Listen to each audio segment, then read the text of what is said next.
Hello, Mark Crossfield here. In my hands today, Mizuno MP15 irons. We're going to give the new Mizuno iron a hit.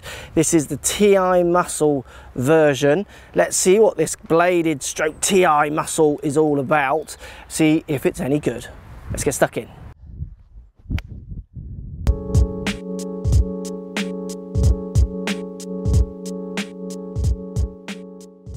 Right guys, Mizuno MP15 with the TI muscle. So what we're getting on this one, we're getting grain flow forged. We're getting this titanium kind of insert, which is I think forged into the back of the club, which is quite impressive in itself, isn't it, if it is the case. What that allows them to do, so we get these kind of traditional, I mean from this direction it would look like a classic MP player's bladed iron. But what Mizuno is saying, by putting this TI muscle in the back here, it makes solid behind the face, but it allows them to move, because that is a lighter material, it allows them to move the weight more to the heel and the toe.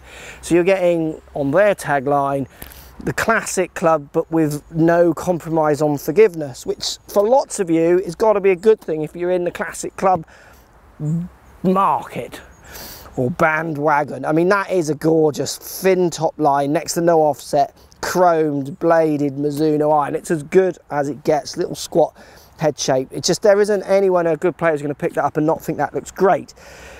How forgiving it is off the heel and toe is debatable, but obviously it's going to be more. They're saying I think it's 10% more forgiving than, say, the 64, was it, the one which hasn't got this in. So getting 64 here, but then you're getting 10% more forgiving here, which has got to be a good thing. Forgiving is, I mean, I just think forgiving's a good thing for lots of people.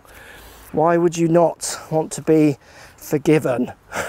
Right, let's give it a hit. Definitely down by the ball, no offset, next to none. Just looks gorgeous. It's a lovely sound. It's slightly clippier than their normal acoustics. I think that maybe that insert has something to do with that. But I quite like the sound. I think there's a duller sounding ones out there which gives that maybe slightly more softer forgy feel, but this one has interesting acoustics, slightly different for me. I call that one slightly out of here when it's flying nicely. We are going to collect some real ball data with my Pro V1X balls in the GC2 here at the end of the video. Let's give it another hit. To be honest with you, you know me, I like Mizuno irons. I want to give this lots of hits. It is just such a pretty looking golf club, and if it is more forgiving, I would have to, it's not as forgiving as I would want a club to be. I think I like a bit more, but in the bladed market, I don't think you're going to find a club that looks as good as this that is more forgiving than this. Does that make sense? So there's plenty of clubs that are out there that are more forgiving than this, but if you want to look as good as that, this one I feel is almost just pushing the boundaries as far as they'll go, which is a good thing. Yeah, it feels lovely. Such a true flight as well. It's exactly what you'd expect an iron. I'm in another. Sorry. I am now just self-indulging. This video is for me. Are you still watching? I'm just enjoying it in the club. I mean, I want to game this. I want to look at that.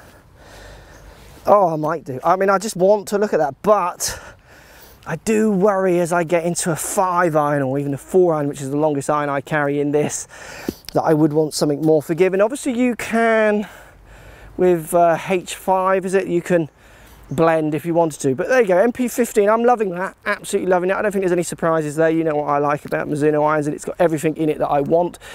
I just like maybe a fraction more forgiving, but there's lots of really good ball strikers out there. Even high handicappers who might strike the ball more out the middle than I do consistently, who would want that. It's not about your handicap, it's about what part of the club face you're hitting. Let's check these numbers out, see how it performs on the machine. Right guys, numbers, time, MP15. So this has got that little TI muscle on there, which people are loving the feel of and the clicky sound that it makes. Averaging 158, 7 iron, exactly where I'd want my 7 iron to be in this kind of club. Launching at 20 degrees, spinning at 6,000 revs, topping out at 33 yards. The numbers are where I would want them to be, they're where I would expect them to be from a well-made, traditional heritage kind of iron. You know, I'm not going to expect any shocking changes in this. They're really tweaking these kind of clubs, and I would argue if you've got an older set of this brand already, as in the TI muscle ones, I can't remember the numbers, I think it was 59s, 58s, wasn't it? Would you be rushing out to get these? I would say no, but if you're coming into the market looking at this kind of iron or switching from another brand, want to change but you want this style of club, this is definitely one you should be trying. I always think the numbers for these kind of, I do them because you guys like to see the numbers. They're almost irrelevant. The numbers are going to perform with me performing, which I can do sometimes. The numbers on these clubs are going to do what you expect them to do, and that's the beauty of them. For me, they're doing what they're meant to do. They're not kind of souped up too much. They're playing with acoustics and feel, appearance, a little bit of turf interaction sometimes. It's minuscule little changes, which often a better player is looking for. Those little kind of slight little changes to make them just feel like they can hit a better shot. If they actually do is a different thing, but if they feel like they can hit a good shot, why would you argue with that? Good numbers, solid club, loving the look of it, so traditional. Let me know what you think, post comments. It's an interesting combination, I think, of the modern and the traditional in that TI muscle, but is it something that will appeal to you? I'd love to hear. Speak to you all soon.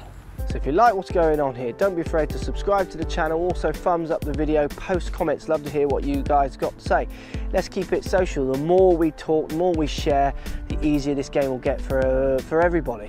So if you want to find me on Facebook here, you can find me on Facebook. If you want to tweet me, find me on Twitter here as well. Just follow the links, all in the description. Come and join the show, get active, get involved, get playing some better golf. Thanks for watching. Hello, Mike Crossfield here. In my hands today, Mizuno MP15 irons. We're going to give the new Mizuno iron a hit. This is the TI muscle version. Let's see what this bladed stroke TI muscle is all about. See if it's any good. Let's get stuck in.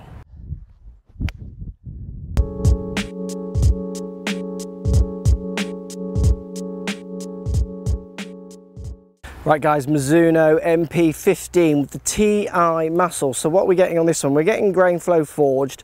We're getting this titanium kind of insert, which is I think forged into the back of the club, which is quite impressive in itself, isn't it, if it is the case. What that allows them to do, so we get these kind of traditional, I mean from this direction it would look like a classic MP player's bladed iron. But what Mizuno is saying, by putting this TI muscle in the back here, it makes solid behind the face, but it allows them to move, because that is a lighter material, it allows them to move the weight more to the heel and the toe. So you're getting, on their tagline,